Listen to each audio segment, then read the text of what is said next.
right, y'all. Says I'm back on. I'm back on. And so listen, are we in retrograde? I don't know. But thank you for coming back on. I'm sorry for the glitches. Hear me. I'm back on. I hear me, but I can't see me because just stuff, y'all. My God, what is the message, Jesus?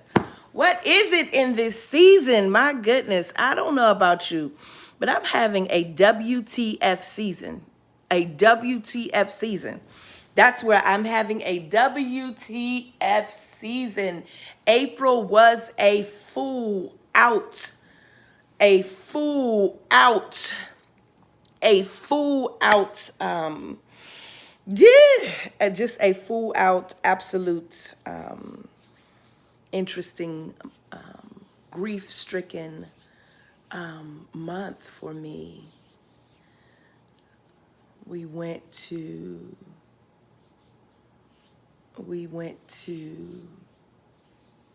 Jamaica to celebrate my birthday. And I did not know how ill I was, but some of you who saw my pictures and you looked in my eyes and saw my pictures and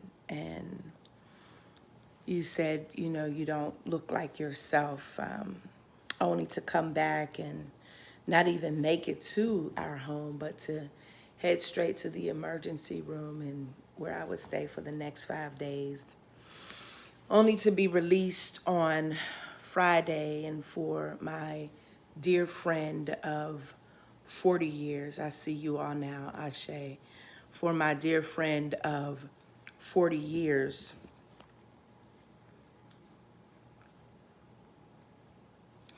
to transition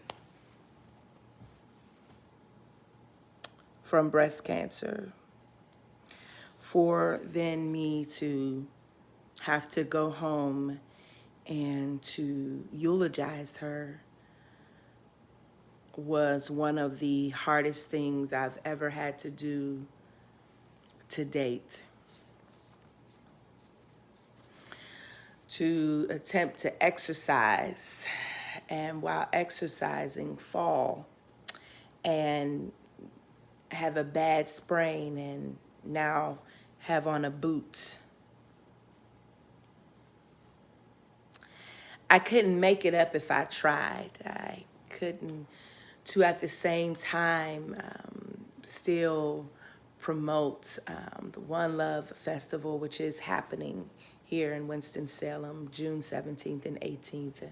Chelsea Green, the violinist, Masiki Scales in the Common Ground, Tara Lloyd will all be here in Winston-Salem, Mauli Davis, and some other authors to engage and experience all of that. I have been simply saying, what the fuck is going on?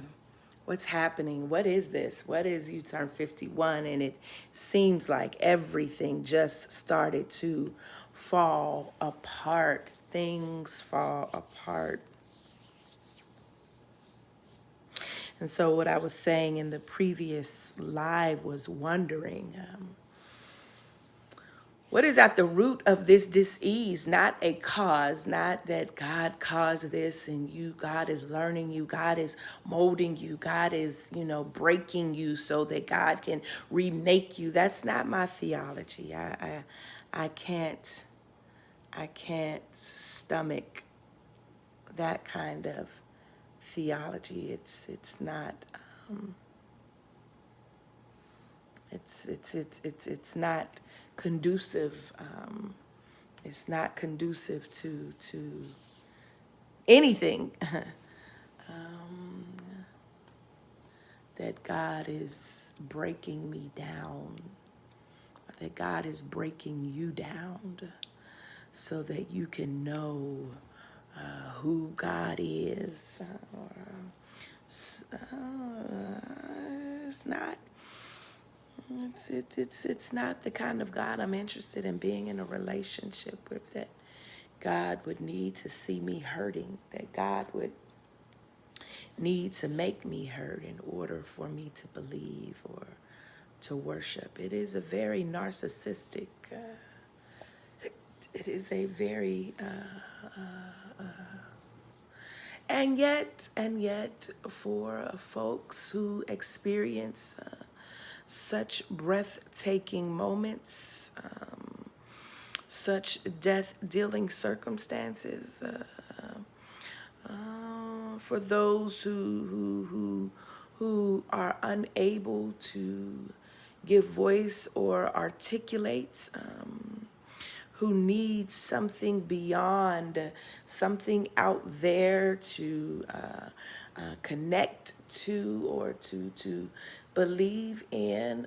I get why one would, but it is a kind of supremacist, imperialist, antagonistic kind of God. And so I have no reason, there is no explainable reason for me to say why I've been going through the last 30 to 45 days other than to say that life be lifing. Other than to say life happens. I'm not going to say that it was my BFF, Carol Leslie Baker Ford's time to go. I'm not getting ready to say that. I'm not going to say that, especially because I know that there are those of you who are fighting this cancer with all that you have, and I want you to keep fighting. And I would dare not say that it was her time. I would dare not say I only have WTF. I also would dare not say, that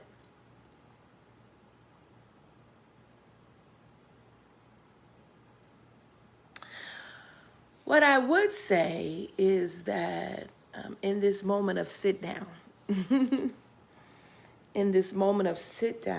reflection is necessary, is key. And that's where I've been reflecting.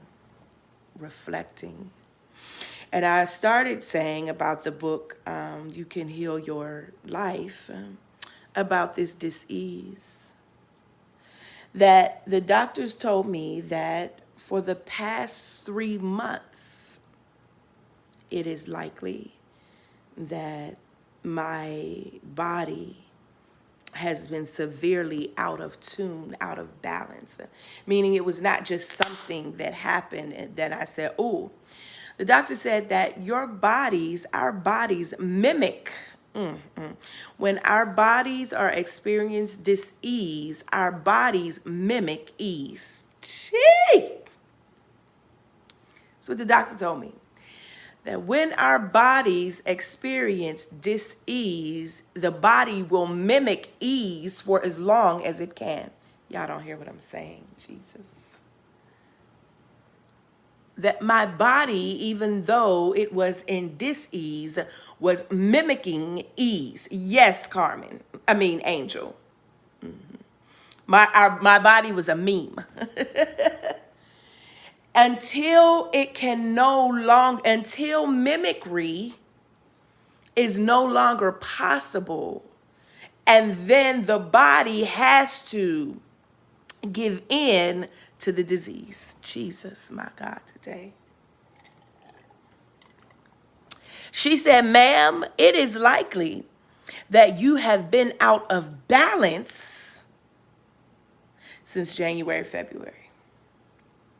That your numbers had started to elevate, but your body attempting to fight mimicked ease, so you didn't know.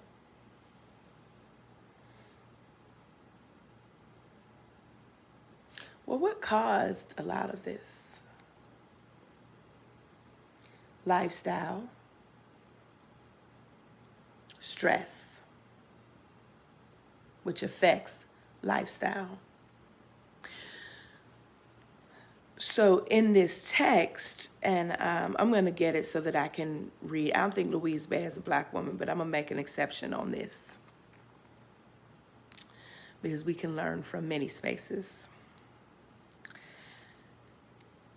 She invites us to think about forgiveness, that holding on to unforgiveness creates toxicity in our bodies. And when coupled with stress and the inability to be able to express, when I say express, I mean like when you have to express breast milk, you have to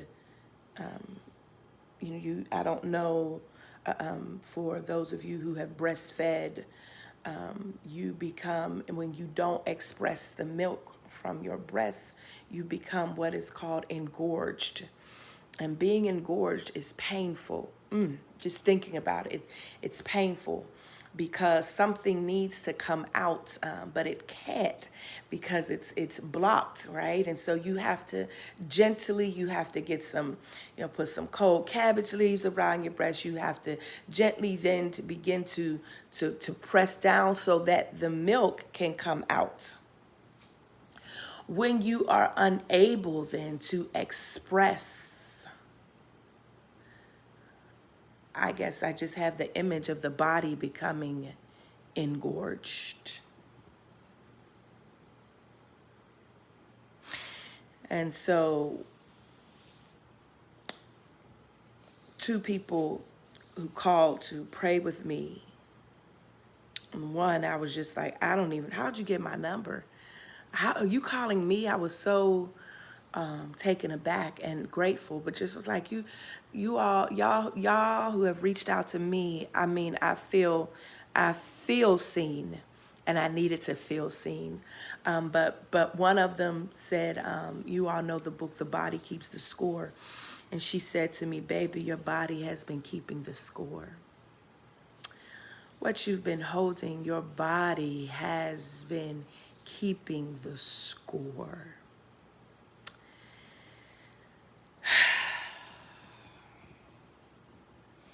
And I guess that's what I want to say this morning.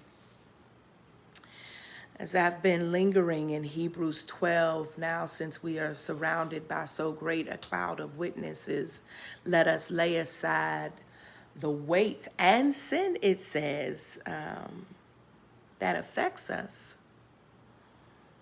I'm thinking about, well, what sin were the Hebrew people entangled in? Like, what was the problem? And for me and for my lens, what I can gather is their sin, and my understanding, was really their fear.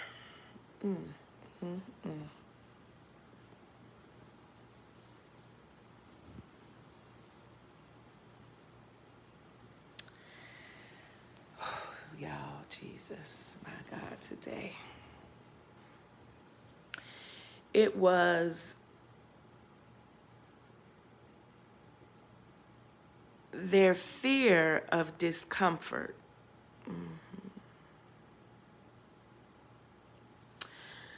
Discomfort that was caused by the empire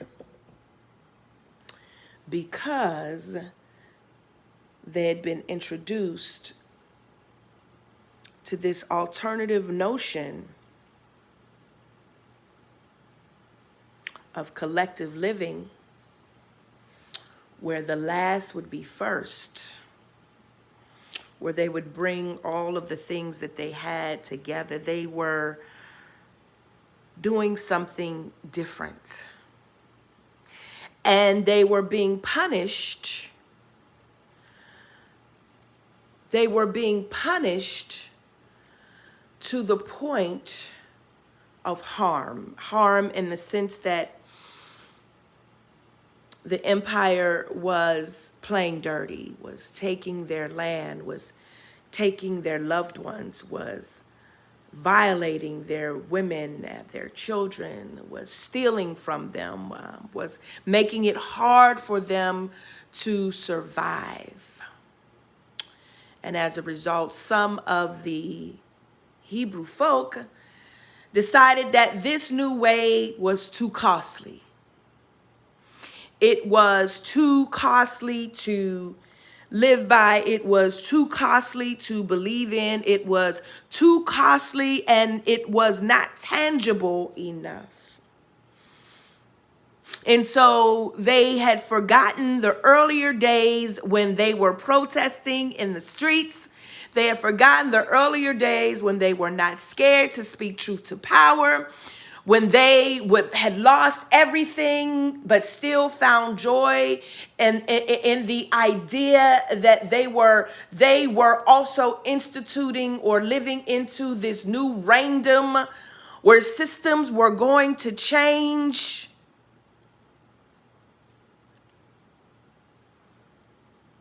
And so the writer has been trying since chapter 10, has been trying to remind them about perseverance and endurance.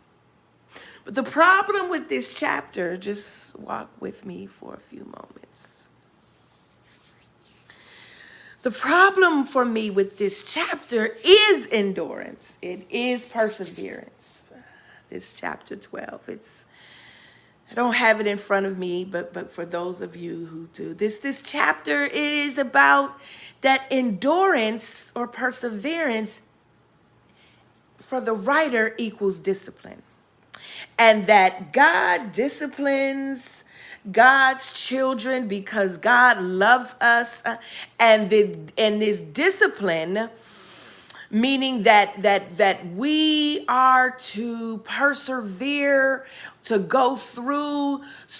And this going through disciplines us to be able to handle it like Jesus handled the cross. And embedded, I think, in every early Christian is this notion of endurance. Oh, you've heard it. They did it to Jesus. If they hung Jesus on the cross, who am I? Come on, y'all.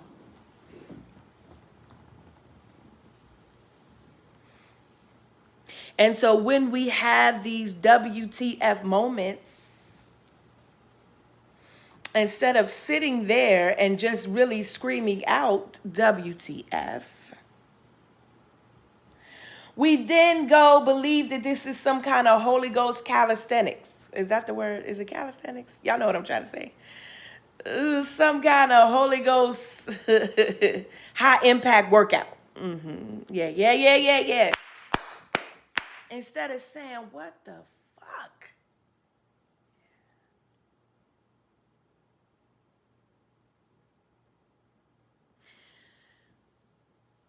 So the writer in 11 is saying, remember, and 10, at the end of 10 is saying, remember, you come from strong people who don't shrink back. And then in 11, the writer is saying, now faith is the substance of things hoped for and the evidence of things not seen, and goes through this, even tells us it was by faith that your ancestors, faith though, not endorsed, by faith that your ancestors received approval by God. And then goes through this whole hall of faith, right? And then 11:13, the writer says, that they saw it in the distance. They were able, that your ancestors, all these people who died, WTF, who died in faith, but not having received the promise, saw it in the distance. And then gets to 12 and says, now since we are surrounded by all of those who died in faith, all of those who died in faith but didn't get it, since we are surrounded by such witnesses, Ashe, then you should be able to lay aside your fear and anything that holds you back. And if you can't, then it means that you're not disciplined enough to endure. Lift up your drooping hands. Your hands are falling. You cannot honor and give praise because your hands droop, because you are anesthetized, numb, immobile by fear. I want to challenge the text this morning.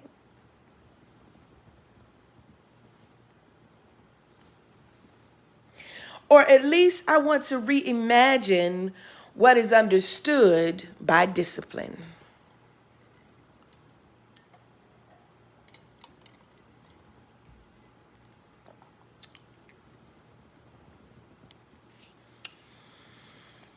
My thigh, I mean, just look up the definition of discipline.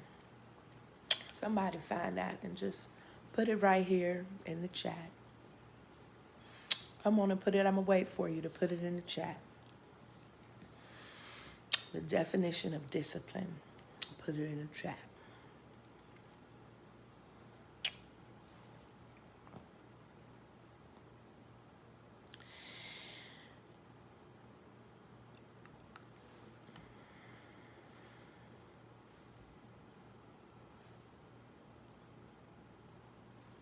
Discipline. I'm waiting for the definition. There's a little lag time here between live and Facebook, so I'm just waiting for somebody to grab it. Root word is disciple, and it means to teach.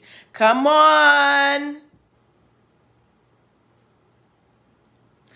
Come on, Dr. Monica. The etymology of the word discipline.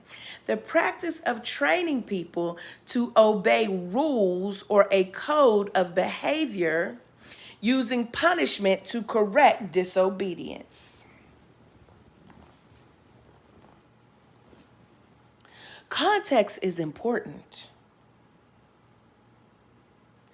You can't divorce the text from the context.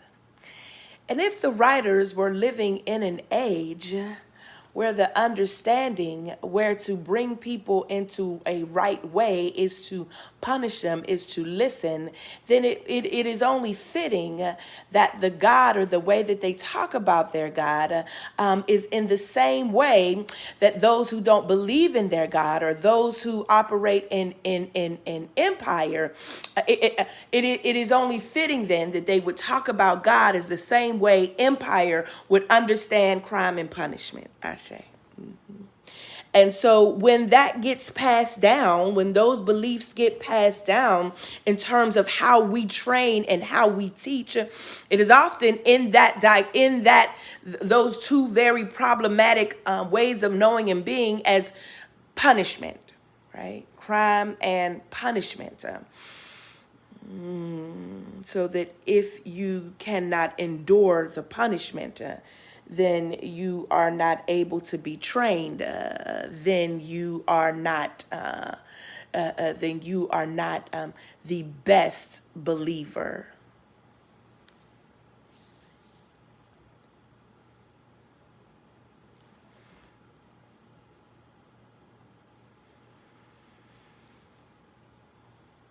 But what if we shifted, to Dr. Monica's point? What if we shifted what we teach? What if we taught, hey God, here it comes. What if we taught not to be self-sacrificing? What if we taught not to endure?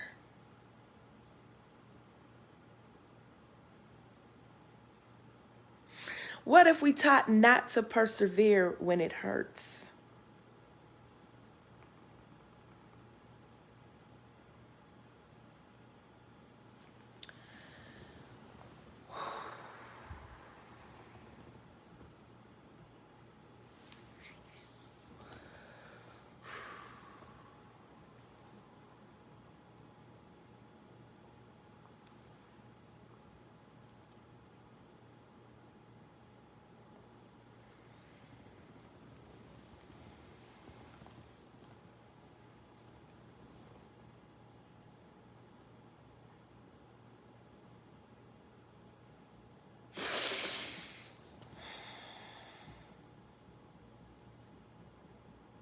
What if we taught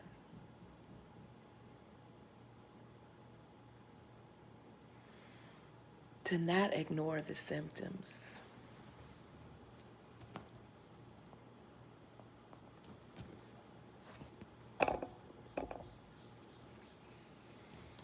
My God.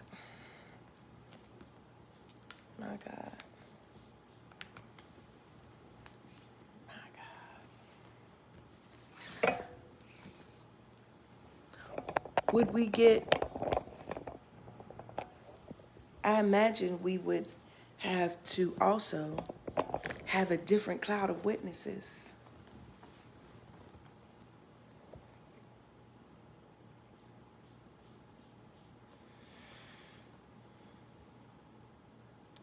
Yes, Mama Itihari.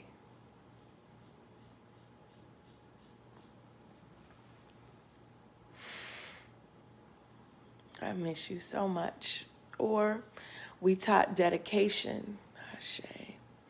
We taught dedication, love, commitment. Hold on, I keep reciprocity as discipline. Listen, my mama always knows where I'm going. What if we taught dedication? What if we taught commitment? What if we taught reciprocity as discipline?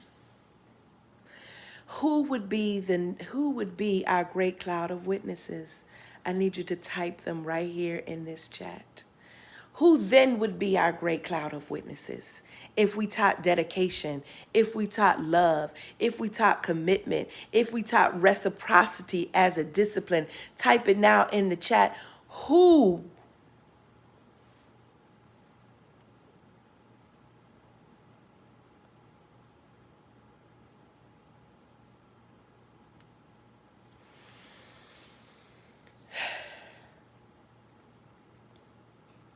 Reciprocity is giving back what has been given.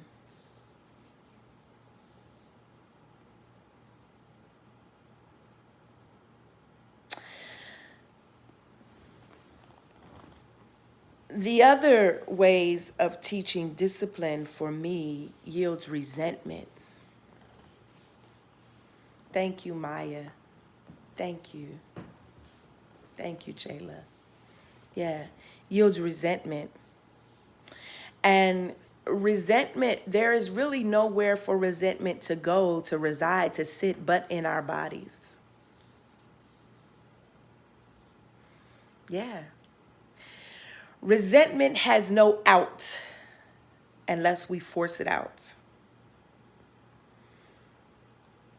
Because we ultimately will resent with that kind of teaching of discipline. Thank you, Angel. Thank you. Thank you. We ultimately, yes, to the Black Panther Party, Ashe, oh, we ultimately will resent that which we've had to endure. And we have learned to attach what we've had to endure as some kind of holy road, holy way, sacred calling, which means if that comes from God, then ultimately our resentment is toward God. That type of resentment blocks our ability to see ourselves, to engage in a kind of discipline where we, what does it mean to engage in reciprocity, Mama Itihari, with our own bodies? That's where I am. How can I give back to this temple that has given to me? How can I request from it forgiveness for the ways that I've not, for the ways that I have been taught to endure, to ignore pains, to ignore signals, to ignore markings, to ignore strains, to ignore feelings? How?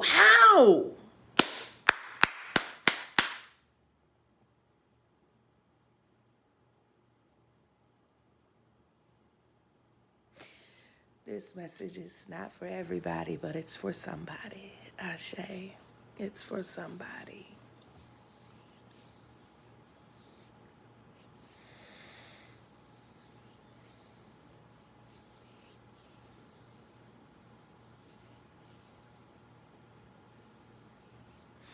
We absolutely embody ancestral witness. Ashe. We absolutely embody ancestral witness. Y'all stay right here. I'm going to go set this clearing up right quick. Just for a few secs. Installate now. If it allows me. It's saying the installation is in progress. Child, listen, I don't know what has gone on. But all of our, I do know what's going on. Ashe. It's a reboot.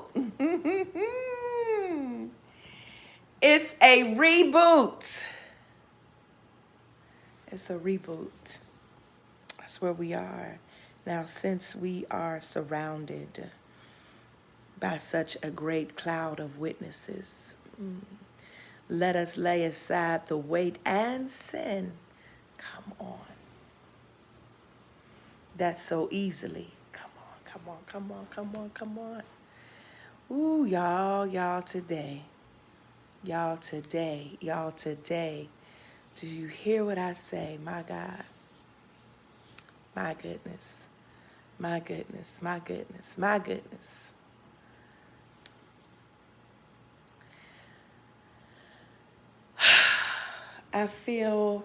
think we need to take some breaths.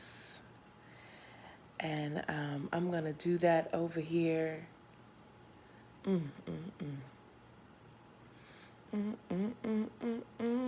Y'all.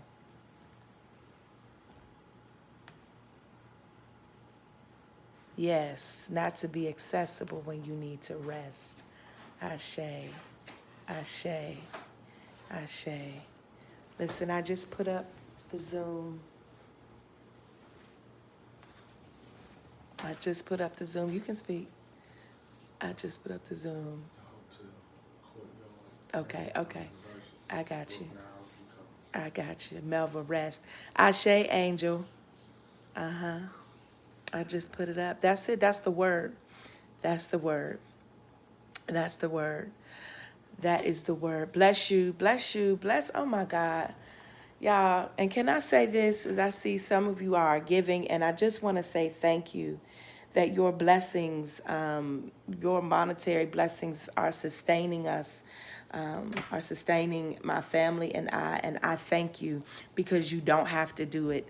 But I'm appreciative for those of you who have been doing it consistently. It has been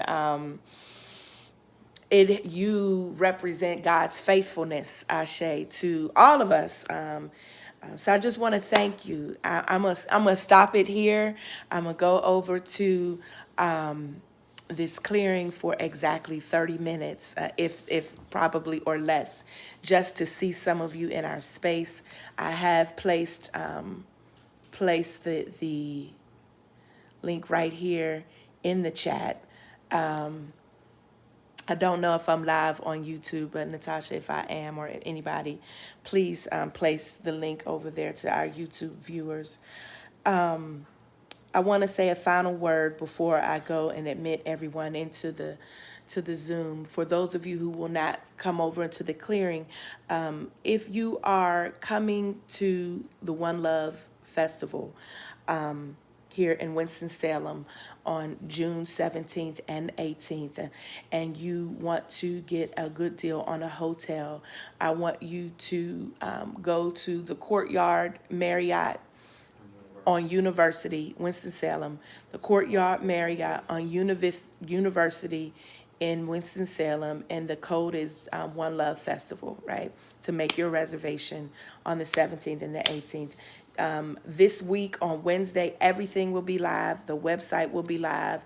The tickets will be live. Everything will be live. We're doing a press conference at the Kempton Hotel on Wednesday at 9:30 a.m. in the Maya Angelou room to launch it. So you will be able, everything's live. But for now, just go follow us on our Facebook page at One Love Festival, on our Instagram page at One Love Festival, so that you can get all of the gettings, okay? All right, y'all.